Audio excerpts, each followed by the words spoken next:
The Dave Hooker Show. A presentation of Off the Hook Sports.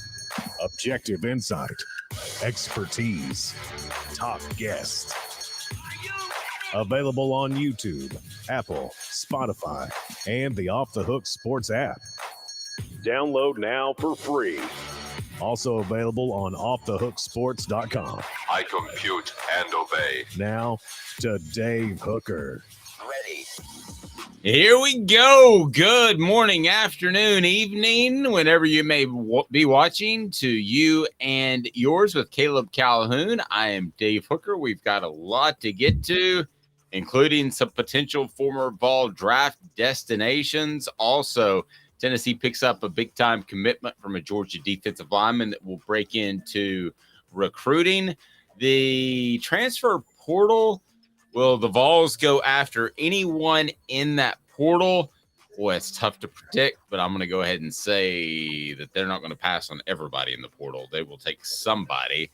And also some rules changes in the clock and how they affect Tennessee that is so heavily influenced by the clock and keeping the chains moving, so maybe affects the Vols a little bit more. Good morning, Caleb Calhoun, or good afternoon or good evening whenever you happen to be watching this. We broadcast live at 10 a.m.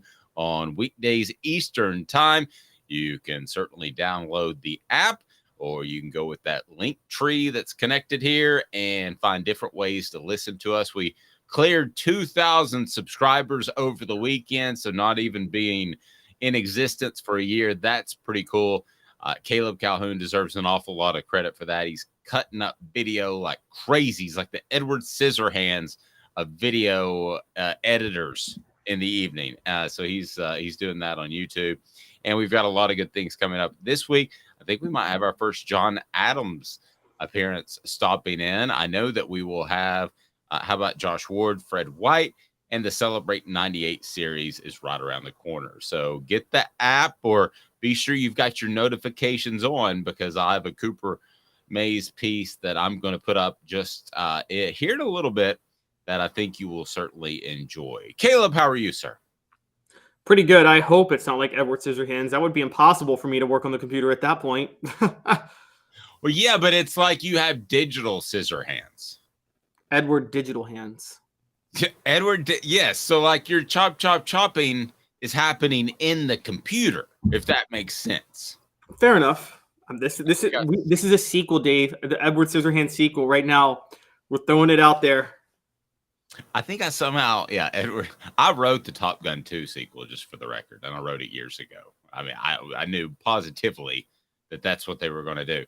So I'll try to write the Edward Scissorhands follow-up. I don't know how that we can do that. I think that was pretty self-encapsulated. So, all right, a lot going on, but Tennessee picks up a commitment. Let's talk some Cruton, as we like to do that, because for whatever happened, that early signing day has moved the busy months of December and January into like April, May, and June. So we're going to talk some Cruton right now. Talking Cruton brought to you by Andy Mason, AndyMasonRealEstate.com. Talking Cruton. Am I right or am I right or am I right? Who's on Tennessee's board? The names you need to know, exclusively on Off the Hook Sports with Dave Hooker.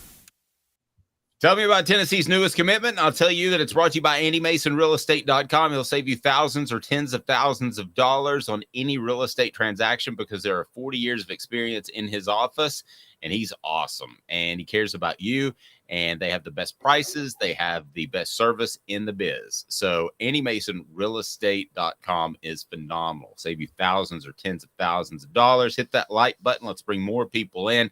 A big crew already on this Monday morning, and I'll get to the message board. But first, get me caught up to date with Tennessee football recruiting as you rock the nice sport coat, Caleb Calhoun, always updressing me. Well, this recruit won't necessarily dress up the class on paper, but he could be the steal of the class, as I wrote on Friday. Jeremias Heard is a 247 sports composite 3-star at a model high school in Rome, Georgia. He is a 3-star on 247 Sports and On3, but he's not yet rated on Rivals or ESPN. The reason for that is he's a member of the 2024 class. He didn't play football until this past year, which would have been his junior year. He hadn't played football since 8th grade before then. So he missed 9th and 10th grade playing football. So he's just now getting noticed, and Tennessee was one of the first schools to offer him. Alabama has since taken a pretty big interest, reportedly, and it sounds like Georgia had taken an interest too. And it sounded like it was going to take this year for him to really build his profile. But Tennessee offered first, so he committed to Tennessee. He stands at 6'7", 295. I think this is somewhat of a, you could say a gamble, but I think it has more to do with, look, Tennessee has the best defensive line recruiter in the SEC. And I mean, in terms of recruiting and in terms of talent evaluating, in Rodney Garner. So my guess is Rodney Garner just found this guy before anybody else found him, and that you're going to start seeing more hype grow behind him over the coming months as more schools get interested. Okay, so let me ask you about him for a second, because basically he's three different kinds of players. He's, when he's not ranked, he's either the type of player that Tennessee saw early and they wanted to go ahead and offer because they think he's really, really just that good. Okay, there's the other type of prospect that he could be, that you're in the Georgia area, you want to get a head start on the Bulldogs because you think other programs like Georgia will come calling.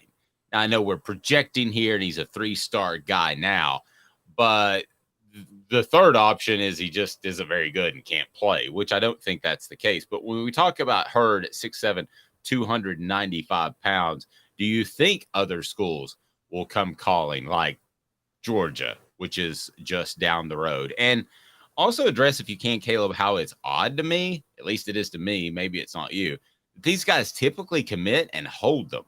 Used to be when you committed throughout the year and you didn't have the early signing day in December, a commitment in April, I just always thought was stupid. I didn't think it held half the time. They do hold most of the time now. So thoughts on other schools coming after Heard and why he may hold, because that tends to be the norm, which still surprises me. I think, and I can't prove this, so to your second question. Okay. I think a lot of what goes into recruiting visits has to do with donor money. Like, we know the facilities, like the college football facilities are the best in the world. They're better than the NFL facilities because you weren't allowed to pay players. So they poured all their money into the facilities that came through donor money. So I think a lot of what went into a recruiting visit came with. So I think the recruiting visits were much more fun before NIL. And I think some of the donor money is being redirected to pay the players rather than make sure they have the best experience possible on their recruiting visit. Okay. And so it's not worth it to take all these visits anymore. Now that's interesting. Okay, so you're saying when they roll out the red carpet during the football season, which they still do, but most of the guys are already committed. So when they roll out the red carpet or big orange carpet, you don't think that is as big of a factor as coaches identifying guys early, having them to summer camp? And are you taking this a step further that a financial deal is already in place with some of these guys, like Nico? I think for some, a financial deal is already in place. I think the other part is, I think the red carpet is just not the red carpet that it used to be. And so I think that I can't prove it because I don't know if the recruiting budget comes from donor money, comes from just directly what the football program generated in revenue. I don't know how that money was, redirected. But what I will say is, if donor money was going to the recruiting budget, then that money is going to be spent less on the recruiting budget and more on buying the players, meaning the schools may deprioritize whatever they do. And there were some suspicions on some things Tennessee did back in the day to give the recruits the best experience possible when they visit campus. I think it's a little bit simple, and maybe more simple than that. There could be a financial arrangement in place. There's not supposed to be with recruiting, but there could be. And the other thing that I think is the simplistic way of answering why guys are committed early and sticking early is, I truly believe that with the ability to transfer, that these guys look at it as, hey, I might be at school X for a year, but if I don't dig it, I'm cruising. So I think that's part of it as well. You make the early commitment. The sales pitch is just completely different now. You're saying, Caleb Calhoun, you want to be a part of my program at Hooker University. At Hooker University. Great school. Yeah, it's a great school. It's got an AD, Hooker's the AD, and you can get an associate's degree if you want, and just plain pimping. But yeah, I'm asking the associate's degree. I'm sorry, pimping. Yes, Is I'm telling you, this is why I think they're sticking longer. In April, May, I can tell you that I'm holding this scholarship for you as long as you keep progressing, and I don't hear that you're skipping class in high school, and I think you're progressing as a football player, and you can always transfer if you're not happy. And trust me, any coach now worth his salt is going to tell you that you need to transfer if you can't find a spot on the field pretty quick. I think it's as simple as that, Caleb. I think that's why guys are committing earlier. I think Tennessee is still out in front of the curve with the Georgias and Alabamas because they have to be. But I think as much as anything, Josh Heupel is getting commitment saying, listen, you're going to love it so much that if you don't like it, then you can just transfer. It's that simple. You can cruise on. And he hasn't held anybody back from transferring, nor does he even have the power to anymore. That's a good point. I never thought about that. I was thinking like 3 layers down the road, and you're right. It is a lot more simple. It is the transfer portal opens up more opportunities. As for this guy, the first question you asked, which was, it was 3 things. It was he really, really good and just hasn't been noticed yet? Was Tennessee trying to get out of the ahead of Georgia because he's in Georgia, or is he just not very good? I think it's a combination of the first 2.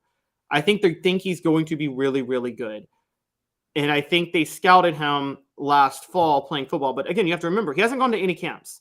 He hadn't done any of that stuff because he hadn't played football until last year in high school. So I think Tennessee scouted him, and then they thought this is a Georgia kid. We need to go ahead and offer him now before he starts to rise through the camps this spring and football next fall where he starts to rise. So we need to go ahead and get him now. I think that's what they thought. And again, if anybody's going to scout talent that's not yet recognized on the defensive line in the SEC, Rodney Garner's that guy, isn't he? No, I would certainly think so. And I think you have another sales pitch with Robert Ayers, and that you're working with not only a guy who has developed players in Rodney Garner for a number of years in the SEC, but you're also talking about a guy who played in the league for right at a dozen years. So that's pretty impressive. Now, the transfer portal is set to open, and I think you would ideally only be in the market for 1 or 2 players at the very most. So let me go into the transfer portal for a moment and get your thoughts and see if people are interested in these guys over at Tennessee, because I think they're going to pick up a couple of people in this new transfer portal, because guys can figure out, hey, I'm not a great fit at my current university. Let's make a move somewhere else. We're seeing that in basketball, but with the football calendar, I think you're going to see that even more. So let's go to 4 Downs now. And 4 Downs is brought to you by who? Well, I'll tell you in just a moment. First, I'll remind you that Zul Beer, XULbeer.com, is a fantastic partner with the program, the official craft beer of Off the Hook Sports. Man, worldwide award-winning craft beer parking downtown. You just don't get that all the time. It is awesome. It is Zul, XULbeer.com. Check them out. They bring you 4 Downs. Let me get to that right now. Part brought to you by Campbell, Cunningham, Taylor, and Hahn. 4 Downs. 4 questions. 4 answers. The Dave Hooker Show. 4 Downs. A presentation of OffTheHookSports.com. Did a little pool time over the weekend. Enjoyed it. Why? Because I didn't have to worry about contacts or glasses. Campbell, Cunningham, and Taylor and Hahn. Campbell, Cunningham, Taylor, and Hahn is phenomenal, and they will take care of your vision, whether it's LASIK like me, cataracts, or just your regular vision. They've got the vision centers to do that as well. Campbell, Cunningham, Taylor, and Hahn, and they are local right there in the Knoxville area. So 4 Downs, first down, quarterback. This would be an opportunity for Tennessee to pick up a quarterback when all's said and done.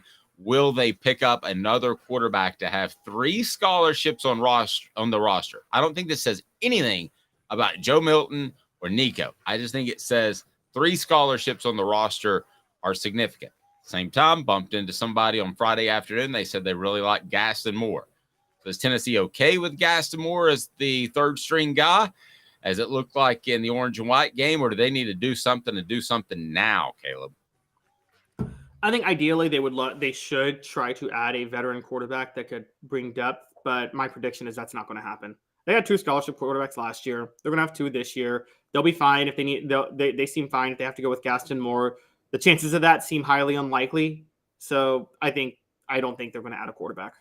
Okay, they're not going to take anybody at running back. They're stacked there. There's no question in my mind. If you have a question about who they might take, I want to get to that on our message board. But wide receiver, I would say that certainly they could take another receiver. But if you just looked at their depth chart, you would almost say they have to take another receiver. But they only play like a 1 deep regularly. They don't play even the 4th receiver unless there's an injury. They rotate the tight ends. I don't see them taking a receiver unless just the perfect one falls in their lap. I think Josh Heupel's approach to wide receiver is similar to what an NBA team's approach should be if they have a top 5 pick in the draft, which is it doesn't matter if you need one or not. You take what you need or not. You take the best player. You don't take Sam Bowie over Michael Jordan. And so I think that Josh Heupel's approach is no matter how deep he is at receiver, he is always going to try to find more talent there, largely because, look, the most important part of Tennessee's system on offense is receivers have to be fast enough to get open. That part is key. Otherwise, the whole concept fails with the way he spreads the field. And so I don't think he needs another receiver, but I don't think he would turn down another receiver if one was more elite than what he has. I agree. I think there could be a guy like Thornton who'd call up and say, I got lost in the shuffle in spring practice. I'm interested. Can I come by?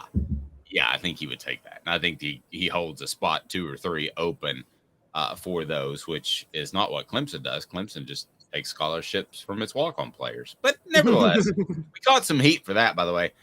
So wide receiver, I don't think they're aggressively out there looking. That was second down. But I think they would take one if they had the opportunity. Offensive line, let me address that. I think Tennessee kind of likes where they are in the offensive line, despite losing Darnell Wright, which is a huge, huge loss. I don't think they love where they would be if Darnell Wright was on the field in spring and had 1 more year of eligibility. I think they like, not love. So I think, again, it would have to be the perfect fit for them to take someone at the offensive line position. You? I agree. I think an interior lineman is who they're going to look for more than anybody else. Jim Chaney, I remember 12, 13 years ago, this was the Lane Kiffin year, once said, a coach never loves their offensive line situation. They almost never love their depth on their offensive line. But right. I can remember asking offensive linemen, like, how many offensive linemen would you like to have, or offensive line coaches? And I would ask them, how many offensive linemen would you like to have? And they'd say, well, I mean, at least 10. At least 10. I mean, that's 2 deep at every position. That's no shuffling. And you ask a defensive tackles coach, like, how many defensive tackles would you like to have? At least 8. Come on. You're not going to have 8 John Hendersons and Albert Hainsworths rolling in there. No, you're not going to have that. But those are the 2 positions. Like, if you needed the most depth, like, you never are satisfied with your lack of depth on those 2 positions. So, but yeah, I'm with you. I don't think they're going to add an offensive line. I think that's not, again, they're limited on scholarships. As far as we know, they might be more limited on scholarships in the very near future. So, yeah, and John asked about that. What do we think the punishment will be from the NCAA? So we'll close up with that. But on the other side of the ball, defense is different. I think you would take a dude at almost any position. And I was thinking over the weekend, it may be Gabe Judy Lawley, who I said, I don't care if I play in year 1. I just want to be a leader and contribute. But it had me wondering over the weekend, because you really like Trayvon Flowers, and I do too, more than most people probably out there, and the leadership that he was able to exhibit last year. I don't know that you can get a leader in the transfer portal, but would they take another defensive back, linebacker, or defensive lineman? Caleb, this sounds crazy, yes, they would take them, but I don't think they're craving them. No, and we should note part of this 4 downs is, as Tennessee just added a defensive line over the weekend, defensive lineman Amari McNeil has entered the transfer portal. And I think he entered the transfer portal for the same reason Jordan Phillips did in December. Those 2 defensive linemen entered largely, I think, because Tennessee has the rotation they want at defensive line. And I don't think there was a spot for them. Now, defensive line, I think they would. Look, if you get a John Henderson in the transfer portal, you take him. Tennessee does not have a John Henderson, Albert Haynesworth on this team. They just don't. I like Amari Thomas. He's not on their level.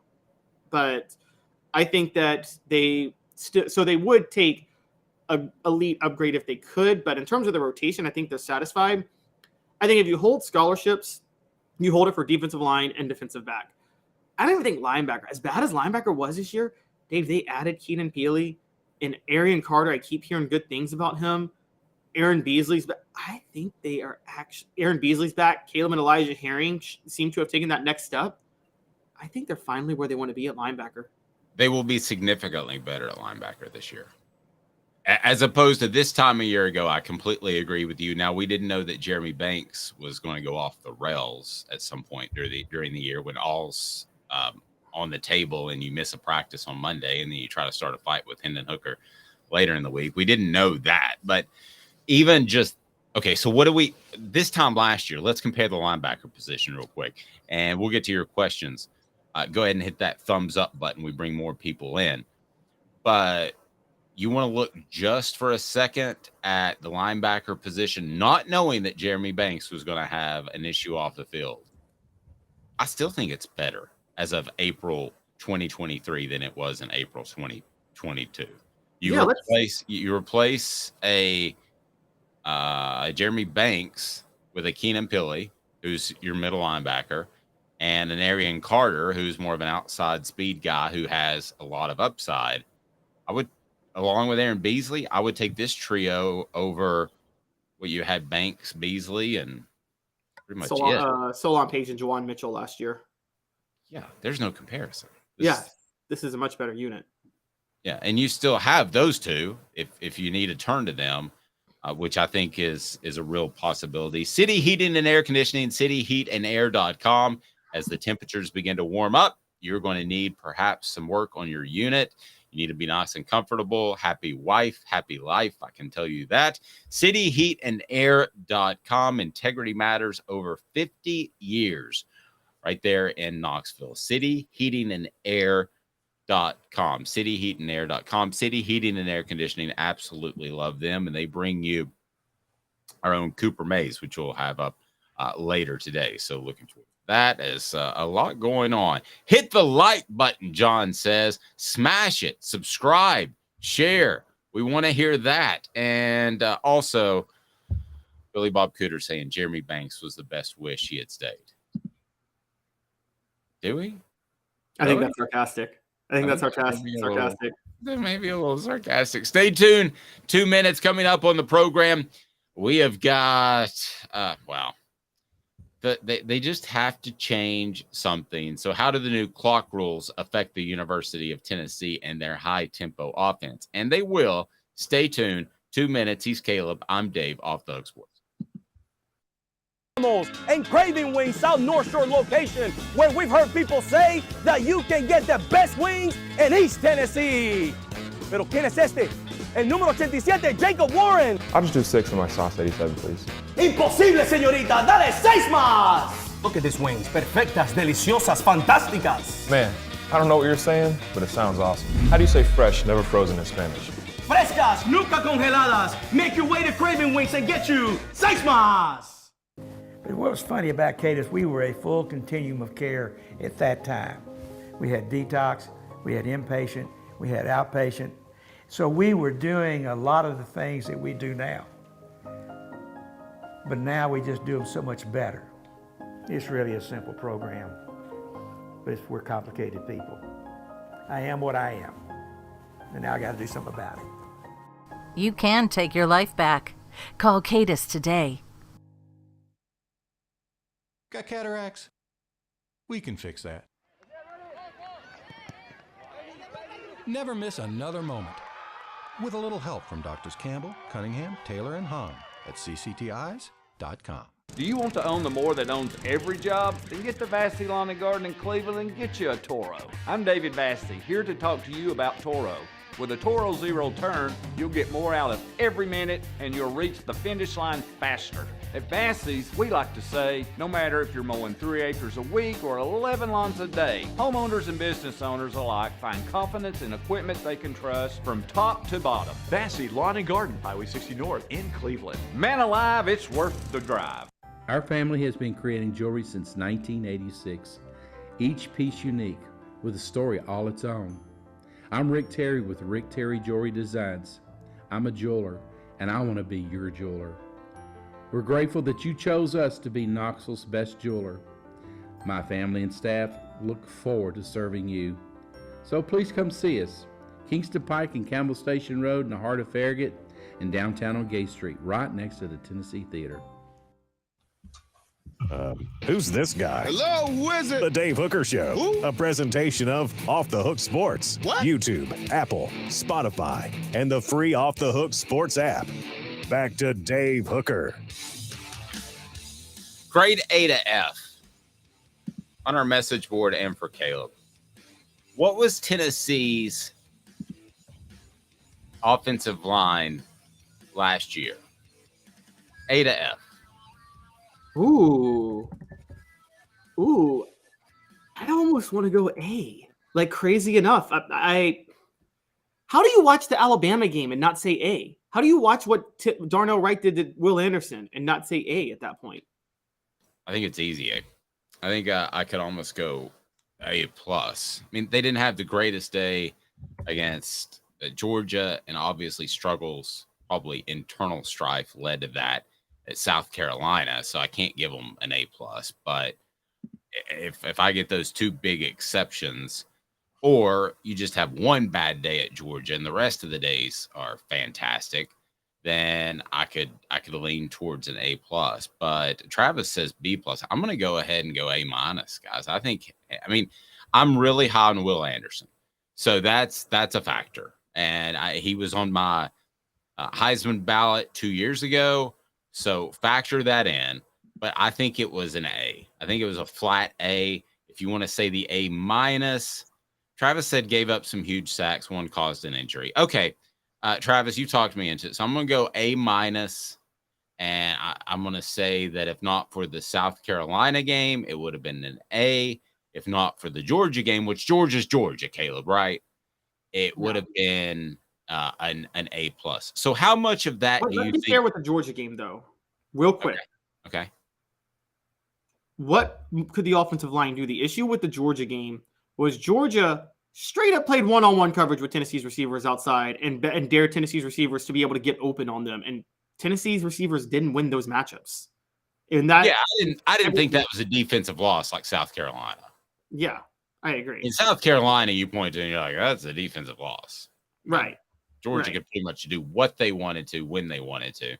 Okay, so that even strengthens my argument. So I would definitely have I'm going to go at A minus just because of South Carolina. Now, Roz, that's a big one, but I'm trying to be objective and look over the entire scope, right? An emotional fan is short for fanatics, might say, Dave, what are you talking about? That cost Tennessee a chance at the college football playoff. But I'm trying to be objective here and look at it as a whole. If Tennessee could get that play, which I'm going to deem as A minus, if Tennessee could get that play year in and year out for the rest of time, wouldn't you take that? Absolutely. Absolutely. Yeah, absolutely. I don't think you realize how Will Anderson could have taken over that game and did against a lot of opponents.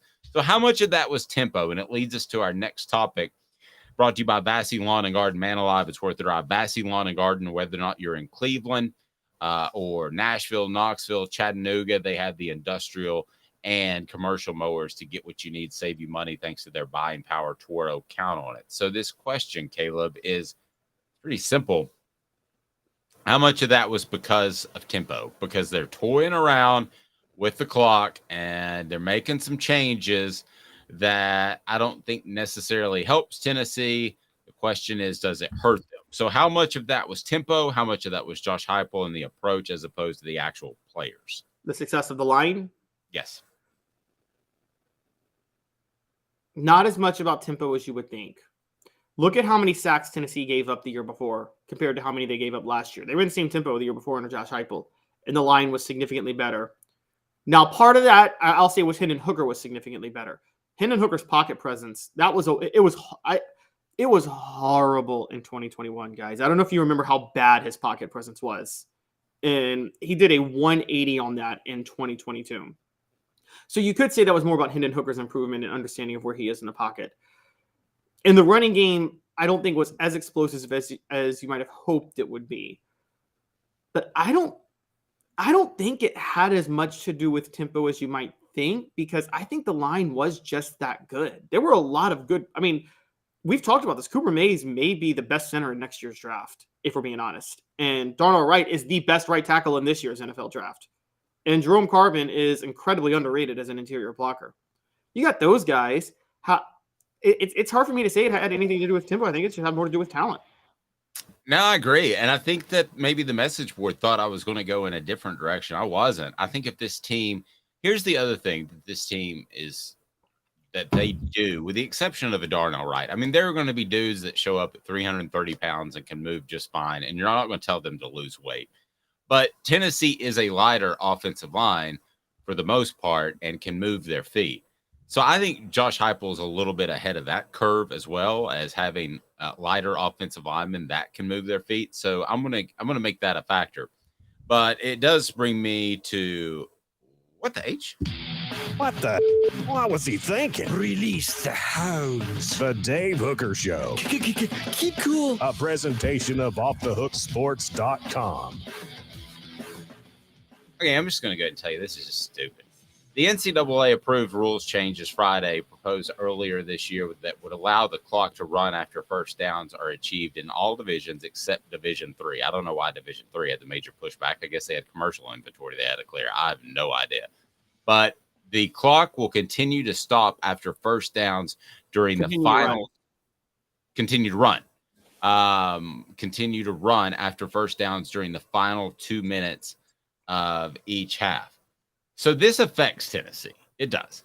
Now, this is not a stoppage of play after a first down where everybody gets a chance to sub, okay, which is one of Tennessee's greatest advantages is they don't allow you to sub. But where this does affect Tennessee is number of plays. Caleb, so the number of plays is going to go down slightly. So let's say that's 10%. I don't think it'll be that high, but let's just say for stuffs and giggles, it's 10%. And they go from about 85 plays to high 70s. Then that final drive, the wear and tear drive on the opposing defense, will be affected. They're not playing as many plays. So this is not a great move for Tennessee and what the NCAA is doing. Just for Tennessee. Is it a good move for college football? No. Why? I mean, college football is one of the few sports, Caleb, that we say to ourselves, that doesn't last too long. You want to talk Major League Baseball before their rules changes? You want to talk some other sports? Some of them last too long. This is the whole concept of this is to tighten it up for a TV window. But who has ever said, man, that college football game just lasted too long? I've never heard anybody say that, with the exception of when the overtime seemed to go on and on and on a few years ago. Yeah, and just to, because I think we got it mixed up when we said it a minute ago, it's the clock will run on first downs until the final 2 minutes of the game, and then it'll still, of the half, and then it'll stop again. Right. So it'll allow for game-winning drives and things like that. And yes, it will still stop under 2 minutes. Yes, which, by the way, I'm going to say something that up front, I hate when sports changes the rules of a game depending on the time of game it is. I hate that when they did the out-of-bounds thing with football, where out-of-bounds, the clock doesn't stop anymore until it's the final 2 minutes. I hate the whole you can't fumble the ball forward on fourth down. How about just be consistent? You just can't fumble the ball forward, period. It either always stops or doesn't stop when you go out-of-bounds. Like, I'm sorry. I hate when they, do this to help the situational football and make it more entertaining. I think it's dumb. Sorry, that's just my one rant. I think rules should be uniform no matter what the time of the game it is. I agree with that. Yeah. And so that's my one big pet peeve of this. I'm with you. The thing people don't understand about college football, more than any other sport, and people on the message boards correct me if I'm wrong, but I feel like college football, even where I am, up here in DC, where nobody cares about college football, the people that do go to the college football games, they make a whole day out of it. People expect college football to be an all-day affair. And it's not other sport. It's not like other sports. You know, NFL, you go watch your team at 1 or 4, and then you call it a day. You do whatever else you have to do on a Sunday. Baseball, you go to work, you do whatever, and then you go to the game that night. Basketball, same thing. Football, college football is an all-day thing. There's no reason to shorten the game because, I mean, Dave, you cover college football for 15 years for the Knoxville News Sentinel. When you covered it, you knew that was an all-day job, right? That was 7 a.m. to midnight or 1 a.m. in the morning. And listen, I've never heard anybody say, man, that game drug on. Not one time in my life. Not once. Now, I will say, now, Mr. Jones brings up a point which you read right into the direction I was going. Fake injuries. And we know who does fake injuries as much as anyone. He goes by the initial LK. And he all but admits it on Twitter in kind of a suave way and just works it in there and that sort of thing. But you can't blame him either, because if they're not going to change the rules, I'd do it. Well, you can't. You're right. And what can you? But how can you even change the rules? I mean, if that's John says, unless you're a Vandy fan, it drags on too long. It does for Vandy fans. Wait, I know you can change the injuries rule. That's easy. How? Fix it, because I haven't heard a good one. So I'm probably about to shoot yours down, but I'll be open-minded. If a player gets hurt, they have to miss the remainder of that drive and the next drive. The next time the game is on the field. See, here's why that doesn't work. What if it's just a little nick, a little bang, and he needs to go out for just a second? And then, okay, what you're doing by doing that, and it sounds good. Don't get me wrong, Caleb. You know I love you and I love your judgment. I think you're great. But here's what it does for a player. He's going to say, man, I just kind of tweaked my ankle, or I just kind of have a stinger. I'm going to stay out here because I don't want to miss the rest of this drive and the next drive. Oh, so you think it's encouraging players to play hurt, which they're trying to stop? Yes. Okay. That's a good point. I didn't even just like it's encouraging players to give bad baseline tests on CTI stuff.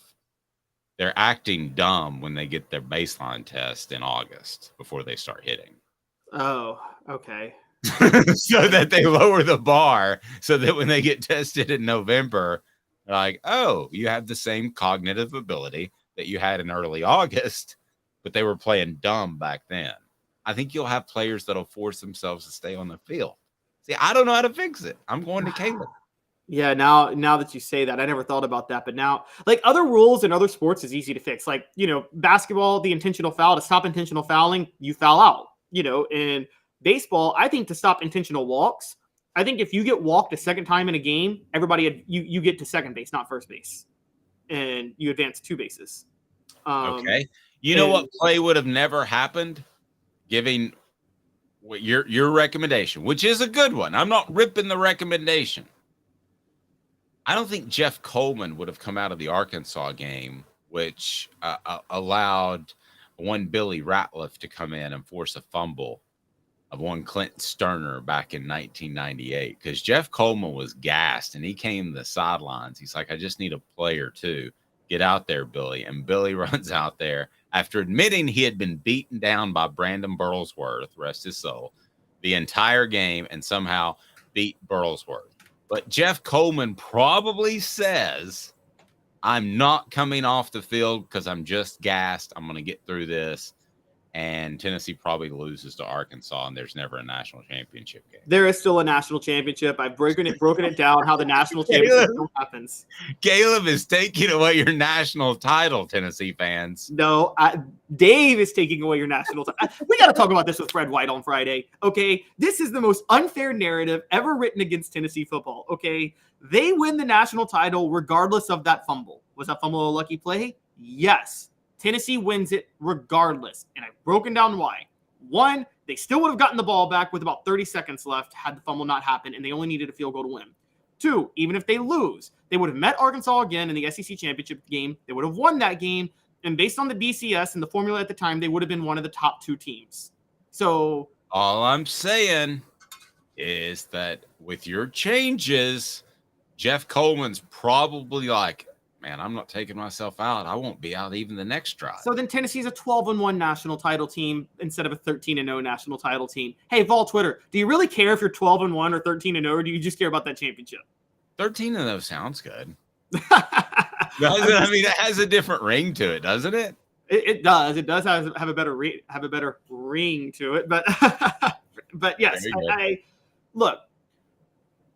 that's a fair point. I don't know how to address that. Maybe this thing with but now that I think about it, okay, Dave, let's think about this for a minute. Now that we talked this out, I'm not so sure this is going to hurt Tennessee the way you think.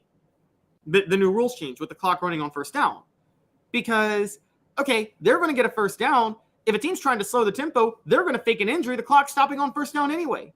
Like, I think Tennessee moves so fast, it's less relevant for Tennessee than it is for another school that when they get a first down and the clock's running, it's kind of – my problem is actually I say let the clock run on first down the whole game because Tennessee is more equipped to run a 2-minute drill with the clock running on first down than other teams are. But still, you would agree fewer plays at the end of the day would not benefit Tennessee. That fatigues the defense long term. I agree. It doesn't benefit Tennessee as much. I think this team is going to be a little bit different than last year's team, though, and we've talked about this. They're going to be using more plays to get down the field this year anyway than they've used in the past couple of years. And so I think it's not going – with Hooker's deep ball, I think we both agree. Josh Heupel, he was a score in 6 plays or less last year, wasn't he? Yeah, I think he's going to be more of a score in 10 plays maybe this year on offense. So I think you're going to see a lot more of those. And so that would be huge, and that's where the program needs to go. But if everything were status quo from last year and having 8 to 10 less plays to wear down a defense, I do think would be a factor towards the end of the game when some teams were running ragged. But also what you have to remember is, like you said, if Tennessee's used to this tempo, then I don't think it's going to change very much. I just don't know the reasoning behind it. And I mean, to me, if you're going to make adjustments with the clock and substitutions, you better figure out how to do the fake injury thing. And I don't know how. Nobody has come to me with an idea that I like. Caleb, you were close, but nobody's come to me yet with an idea that I like. I got an idea. I got a new one. Here's how you fix fake injuries. So I'm going to tell you guys a story because I'm a big Grizzlies fan. And during the grit and grind Grizzlies era, Blake Griffin and the Clippers beat us in a series one year by just flopping nonstop. Zach Randolph decided, okay, you want to draw a foul by flopping? I'm going to actually foul you. I want to make you feel what you're pretending to feel. And so from then on, he just hard fouled Blake Griffin before Blake Griffin could ever flop, and that shut it down. Do you want players to stop faking injuries? Maybe make them feel what they're claiming to feel. If you're an offensive lineman, just get a hit in. Get a hit in on a player. I'm not sure what happened to Caleb, but he turned a little evil there. Just got a little angry. Look at him. Oh, no, he's going to go into the accent, which some people had some thoughts on. Stay tuned. 2 minutes while the Vols basketball team is significantly better than it was last year, and also why Alabama, after spring practice, could be in a whole lot of trouble behind center. He's Caleb Caloun. I'm Dave Hooker. 2 minutes off the Hook Sports. I know you like the heat. You got to try my signature sauce 87. Dude, you know I love you and I love to try your wing sauce. But when it comes to wings, I need them really hot. I hit 105 on the radar gun. I need to be pretty spicy. Yeah, I know that, man. Look, if sauce 87 isn't enough for you, I guess you can try the Holy Moses or the Grim Reaper. Now we're talking. Take it from these Farragut Admirals. When you're craving wings, it's got to be Craven Wings. Visit them online at cravenwings.com. With all that sun, sand, and salt water, the beach is a very relaxing place. Unless you wear contacts. Ow! Open your eyes to the best the beach has to offer with LASIK vision correction from Campbell Cunningham Laser Center. Hi, Mike Davis here with City Heating and Air, reminding you to always dare to compare. Our team provides quality local heating and air service, installation, and maintenance across East Tennessee. We use only the best equipment like American Standard heating and air conditioning for your residential, new construction, or commercial needs. Honesty, dependability, and customer satisfaction have been the cornerstones of our business since 1961. City Heat and Air. Dare to compare. Before Cadis, I was really heavy into the drug culture. I was selling drugs. I was just constantly in pain. I was missing like a good support system in my life. Cadis has given me everything that I need in order to successfully have a wonderful recovery, in order to have a life that I didn't even know was possible. And it's not just about me anymore, and I love that. I absolutely love it. You can take your life back. Call Cadis today.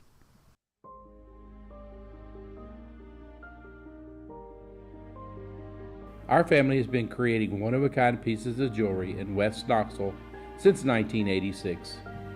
Each piece is a combination of unique processes that bring your idea to life. Every day in our shop, a truly special item with a story all its own is being manufactured in our facility, bringing the history and family sentiment into a whole new generation of life. We're grateful that you chose us to be Knoxville's best jeweler, a title that we value and respect. Because to me, being a jeweler and owning a jewelry store are not the same thing. I'm Rick Terry. I'm a jeweler, and we want to be your jeweler. Kingston Pike and Campbell Station Road in the heart of Farragut, and downtown on Gay Street right next to the Tennessee Theater. Who's this guy? Hello, wizard. The Dave Hooker Show, Who? a presentation of Off the Hook Sports. What? YouTube, Apple, Spotify, and the free Off the Hook Sports app. Back to Dave Hooker. Alabama appears to be in big-time trouble at the quarterback position. We'll get into that. And also, Tennessee's basketball program is completely rebuilt, and Caleb loves it. Loves every guy they took. Thinks this is a Final Four team, is big on to Rick Barnes and Santiago Vescovi. He is all on board. He's actually wearing a Bernie King jersey underneath his sport coat today. Right? I am not wearing a Bernard King jersey underneath my sport coat. I respect and love Bernard King. Got a lot of respect for him, but yeah, not wearing a Bernard King jersey. But I am high, as we'll get to in a second, on Tennessee's third transfer. I was high on the first, high on the third, just not high on the second. Gotcha. You're like the Snoop Dogg of Tennessee prospects. Get high on your own supply. All right, so you wanted to go. Travis says, if you make every player take 3 plays off per injury, it's just enough to keep them from faking and not enough to make them play through. All right, so we discussed this in the last segment. Here's the issue, though. How are the officials supposed to possibly keep track of that? You could have 3 players in and out on 3 different plays. College football makes a lot of money. They can hire somebody to track substitutions. Okay. I mean, so you're high. No, I'm not. No, this person can't be high. Whoever's doing this, though. Yes. Bro, they're just in the game. Let them go back out. I don't see how you can keep track of 3 or 4 people. I mean, I think you could. This guy's been out for 3 plays. This guy's been out for 2 plays. This guy's been out for 1 play. This guy's just going out. The ref goes to the scores table in basketball all the time to say, give this person this foul, put the foul on this person. In football, ref can buzz upstairs to the press box and say, this person's out for 3 plays. That person's out for 3 plays. There's nothing you can do. I think we just came up with a solution, Dave, and I think there's just nothing. I think Dave is just holding firm. I've thought it out over hours. I don't know how in the world. And now we got Travis saying the opposing coach would keep track. So you're going to have like in addition to a get back coach, which means get back off the field, stay on the sidelines, get back.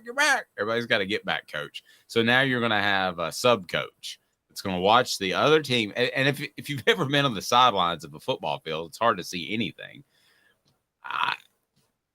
You make this work, Caleb, and you've built a better mousetrap. I don't think there's a better mousetrap.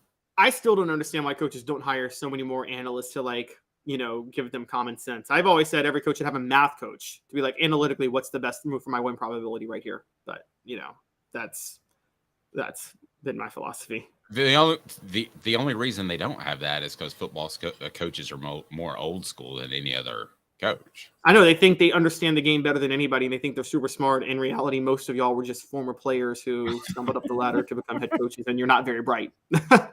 Brutal.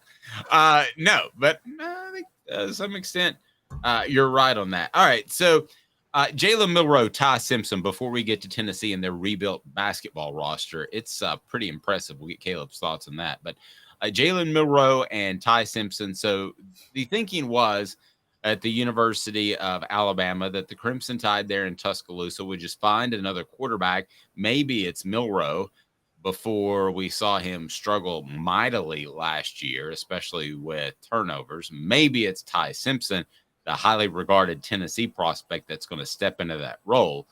But the story was supposed to read as this. After Bryce Young ascended to being one of the greatest players in recent history at the quarterback position, winning a Heisman Trophy, arguably should have won two, that now a Milroe or Simpson are just going to jump in there like Alabama has had happen over and over again to give the Crimson Tide at least adequate, if not very good, quarterback play. After the spring game this weekend, there's reason for me to believe that Alabama could be in the transfer portal because I don't think anybody was wowed by Milroe or Simpson. How scary is this quarterback situation for the University of Alabama as you see it, Caleb Caloun? Very scary. I'm going to say this now. I've been saying for a while, this is Nick Saban's dynasty is not done. In 2 years, they'll be back. But for this year, Alabama's in trouble. They're in deep trouble. Anybody who watched Jalen Milroe last year knows he can't play. Sorry, no disrespect. I'm not going to do what Stephen A. Smith has done to Kwame Brown over the last 10 years, 20 years of the NBA. I'm not going to chat, but Jalen Milroe can't play. Can't play in the SEC. And they needed Ty Simpson to be ready. Guys, Ty Simpson threw 2 interceptions in the spring game was awful. I don't know if you watched any of the 8A game. It was horrible. Yes. Now, Dave, you have talked about in the past, to be fair, Ty Simpson, or in spring, the defense is always ahead of the offense, typically. But you still expect your quarterback to be able to be semi-decent by the spring game, don't you? If your quarterback's worth his salt at all by the fall? Yes. And I want to add something else in there, not to throw you off your thought. But the other thing is you would expect if Alabama felt good about one of these quarterbacks, they might prop them up to look a little bit better in the spring game, and that was not the case. That is true. Which makes me think they used it as another practice, whereas Tennessee used it as 60,000 fan celebration, right? That wasn't a real game at all. But I thought Alabama used it more for a practice, and I thought they both looked horrible. I agree. That's a good point, which is even more disturbing.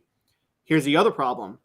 By this time in the transfer portal, every quarterback that's hitting the portal is a quarterback that probably isn't good enough to start at Alabama, because if you're hitting the portal around this time, it's because you're not good enough to start at the school you're at. For those who don't know, Harrison Bailey just entered the portal, the former Tennessee quarterback who transferred to UNLV. I think Harrison Bailey is just having trouble finding a place to start, even though he was a 5-star coming out of high school. Happens. Who are they going to get now from the portal? Every quarterback that's entered the portal that was worth that you could see as a potential superstar quarterback, they entered the portal in January. None of them enter the portal in April unless they're desperate to find a place to play. No, I mean, if you enter it in April, you've officially been told by your coach after spring camp that you're not the guy, right? I mean, nobody's going to leave if they're and listen, they can kind of toy back and forth with these guys. They can say, well, you're still in the running. There's a top 2. But the bottom line is the players know who's going to be the first stringer. So, I mean, he has a – now, with the Harrison Bailey thing, the thing that I find a little bit disappointing and disturbing about that is I think that he has the physical ability to play at a UNLV, arguably had the physical ability to play in a University of Tennessee. So this, to me, is where the transfer portal is probably doing him a disservice. It's too easy to leave. You need to stick it out for a little bit longer to find out if you're going to be able to compete for a job. I think that's a little bit too short of a time. But, I mean, basically, if you're Alabama, you're looking at Jalen Milroe, Ty Simpson, or picking up scraps. Yeah. And if you're Tennessee at this point, Remember how much Tennessee wanted Ty Simpson and Tennessee fans thought he was going to go to Tennessee? Yeah.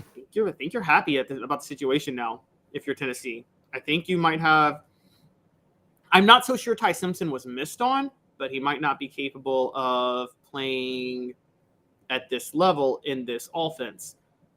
Look, on a broader scale, Dave, I'm bringing up Alabama's schedule right now, and the one thing working in their favor is, like Tennessee, they actually have a more favorable schedule than you might think because the toughest teams they face, they get them at home this year, including Tennessee, obviously, and LSU. I would say you would agree that's their two toughest games, right? Tennessee and LSU?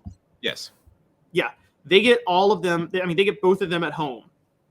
They got Mississippi State on the road going through. Oh, and they get Ole Miss at home, and they get Texas at home. So their 4 toughest games are all at home this year. Their road games are Mississippi State, Texas A&M, Kentucky, and Auburn. I think I think that to some extent we're missing the point. I mean, they may beat Tennessee and LSU because they're at home, but are they really? The question that you have to ask yourself if you're an Alabama fan from now on, is this team good enough to beat the current Georgia team? No. That's your only barometer. No, based and on on a your new success, right? I mean, I was going it was on a neutral okay. field. On a neutral field, I don't think this team could beat LSU or Tennessee this year. That's my hot take. Alabama on a neutral field would lose to LSU and Tennessee. They would lose to Georgia anywhere. And that's a big problem for this program. I mean, that's why I'm seeing them losing one of the 4 road games, just slipping up. I think maybe like Hugh Freeze will throw out everything with Auburn because Hugh Freeze actually is pretty good coaching against Nick Saban. So you might see a shocker with Auburn. And look, they're going to lose to Tennessee or LSU or Ole Miss. One of those teams is going to beat them in Tuscaloosa this year. Book it. And I think, gun to my head, I would still pick Tennessee and Tuscaloosa right now. I'm going to be honest with you. What do you think that'll be, like a 4 to 6 point Alabama favorite? Well, it depends on what Alabama does up until that point. They will have just come off playing Arkansas, who could have a rebound year. And if they beat Arkansas pretty significantly, I think Vegas odds makers would freak out and just give them a 10-point spread with Tennessee coming. Here's the other thing too. Remember this: you pick Jalen Milroe to run an up-tempo offense where your quarterback runs around a lot. So even if he turned out to be great in that regard, you're changing your offensive system. You brought in a whole new offensive coordinator, defensive coordinator. I agree with you. I think it's a time of transition, and there's just too much transition to overcome. If both undefeated, Travis says Bama by 7, I think that's about right. But you got to remember, as long as Nick Saban's there, even if that program does slide back a little bit, that number is going to be so overly inflated for decades because people have made money betting on his number. Tennessee fans are the same way, by the way. When they go through a good run, they inflate that number. They do. You're better off betting against Tennessee most of the time. But a lot of times they get it right. One of the things that threw me off when I first learned about how lines work, this was 2000, and this is a funny game. You'll find this hilarious. It was South Carolina's like resurgent year under Lou Holtz. Remember that? Lou Holtz's second year. And Tennessee's having a rebuilding year. They're like 3-4 or 3-3 or something like that, going to play a ranked South Carolina on the road. And Tennessee was a favorite. And I'm like, how was Tennessee a favorite? They won that game. And it's just, I think that Vegas, I will say, doesn't overreact. They look at long-term trends more than they look at year-by-year situations. They've always done that. True. Let me ask you this. If you're Alabama, do you take a quarterback in the transfer portal, or do you – obviously you would take a phenom, okay? If Caleb Williams were transferring again like he did from Oklahoma to Southern California, you'd take him, right? Right. But short of that, aren't you sending a signal to the rest of your football team that I don't have a lot of faith in this Jalen and Ty guy if you take another guy? I think you have to take another guy. We know what Jalen can't do. We saw it last year. But there's not going to be a great guy in the portal. But there's not. Here's what I think. look, this is I said from the start, this is a transition rebuilding year for Alabama. They're not going anywhere under Nick Saban. They're still going to be a national title contender in the future. This year, though, they're in trouble. Ty Simpson was already in the program for a year. They put all their eggs into Ty Simpson being their future, and he was awful in the spring. It's not like he was a freshman. It's not like Nico Iamaleava coming in December or in March and struggling. No, Ty Simpson's been there since January of last year. Why was he so bad? That's a real question worth asking. And we watched Alabama last year. Look, last year's Alabama team is an 8-4 team without Bryce Young. They're easily 8-4. And I think that they are we to believe that they fully restocked the talent everywhere else outside of quarterback from last year in just 1 year? Like, I know it's Alabama, and I know they just had the number 1 recruiting class, but I really think they're in trouble this year. And I think they have to take a quarterback, because what happens with this, Dave, if you're Nick Saban? What happens if you do fall to, and I don't think this will happen, but what happens if your quarterback play is so bad, you stumble to like something awful, like 7-5? Well, the whole narrative around the country then is going to be Nick Saban's lost it and his time is done. And that's going to kill him in recruiting. Yeah, I think you can overcome one of those years. I don't think you can overcome 2. But clearly, if there is a guy in the transfer portal, and there's not going to be, that's anywhere close to Nico Iamaleava,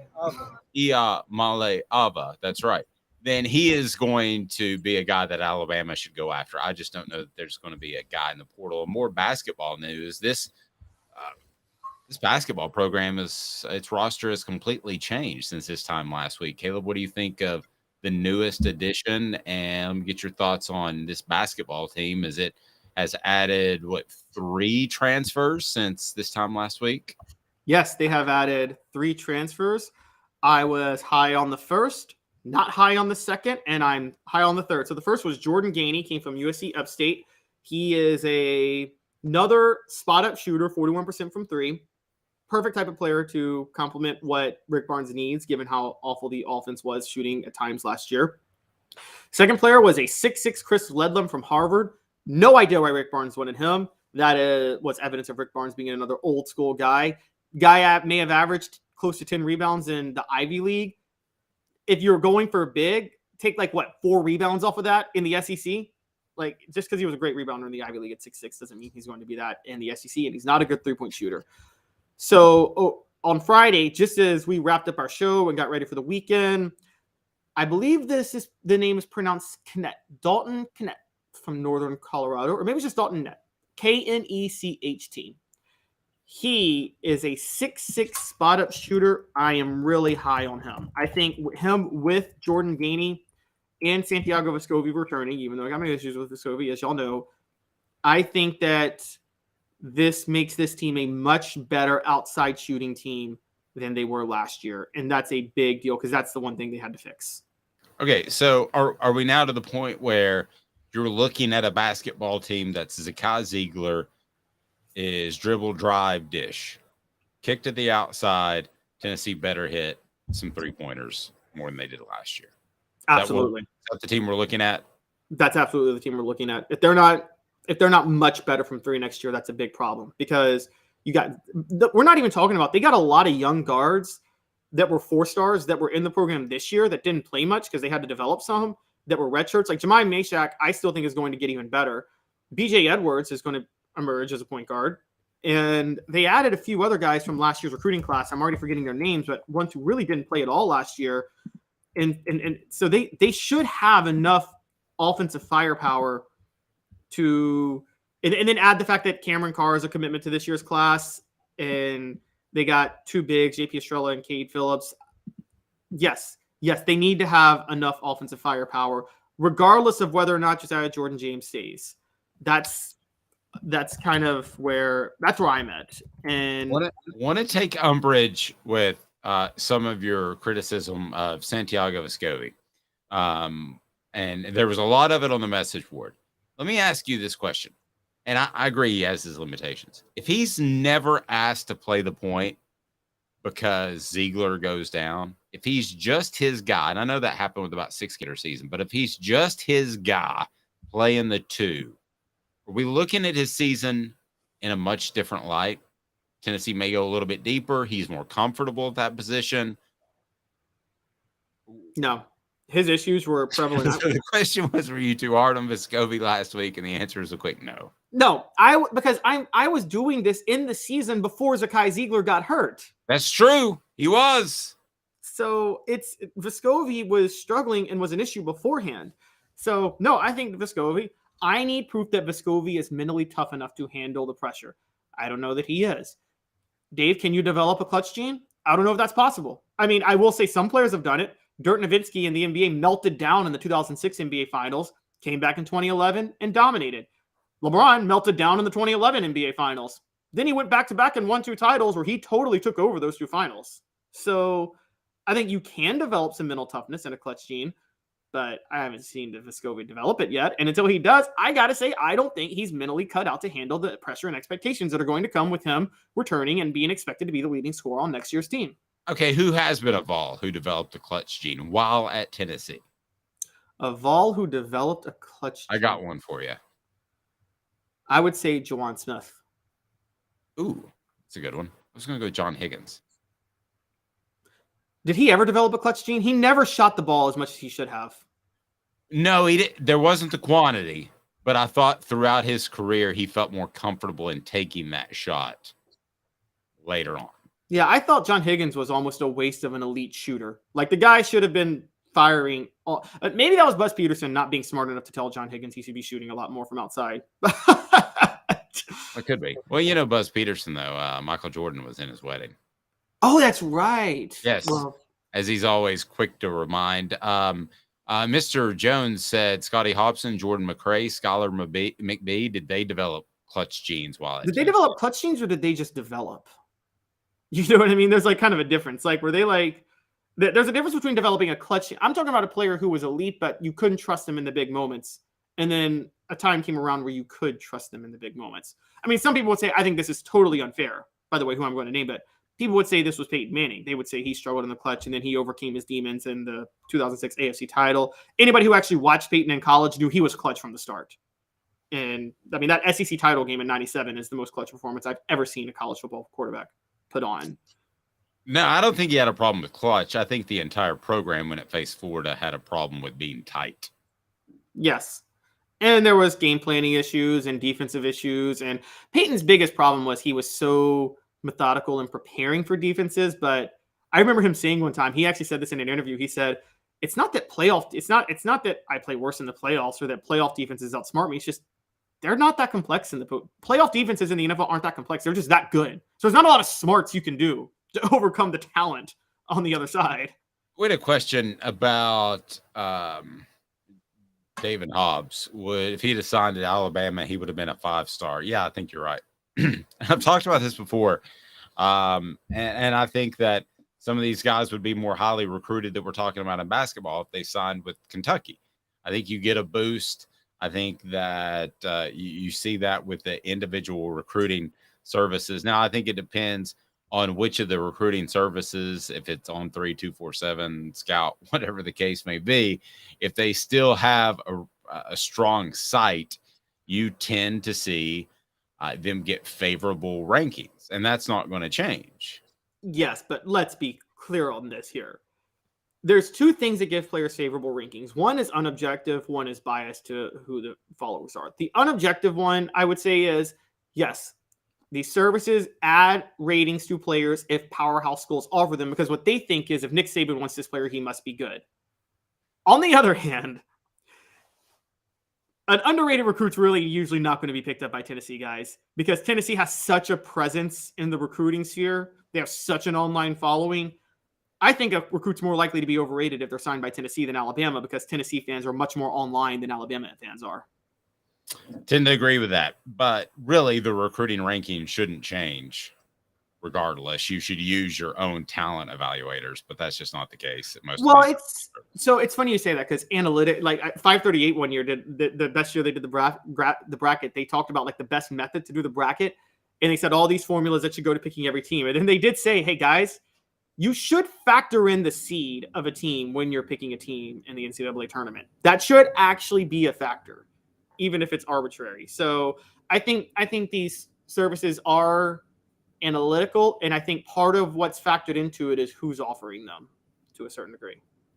I agree, but if a guy picks Tennessee, which has a strong on-3 site, over West Virginia, he shouldn't get an extra star just because he picked Tennessee. Yes, that's politicking, because they would do it because of Tennessee's strong following. But if they're doing it with because Tennessee is a top 10 program and they're like, oh, if Josh Heupel's offering him, he must be good, then I understand that, because I think that is part of analytically of how they break down these prospects.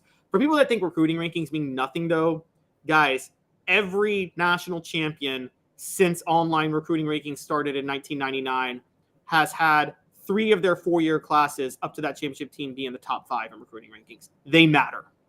Yeah, they do. And I hate the stat right before the Super Bowl that says, well, out of the 100 guys playing in the Super Bowl, 75 were 3 stars. Well, the vast majority of prospects each and every year are 3 stars. There's only like a dozen 5-star guys each and every year. Exactly. So it's not apples to apples. I tell you what's apples to apples to make your pet feel better. Crafttreats.com. Go to crafttreats.com. Use the promo code Off the Hook. That's Off the Hook. Get 20% off the chill pills, which will help with your pet's digestive issues, arthritis, and also anxiety issues. They're awesome. The chill pills with CBD or any other holistic awesome treat that they have at crafttreats.com. Just be sure and use the promo code Off the Hook. That's Off the Hook to get 20% off. For Caleb Caloun, I'm Dave Hooker. This has been a presentation of Off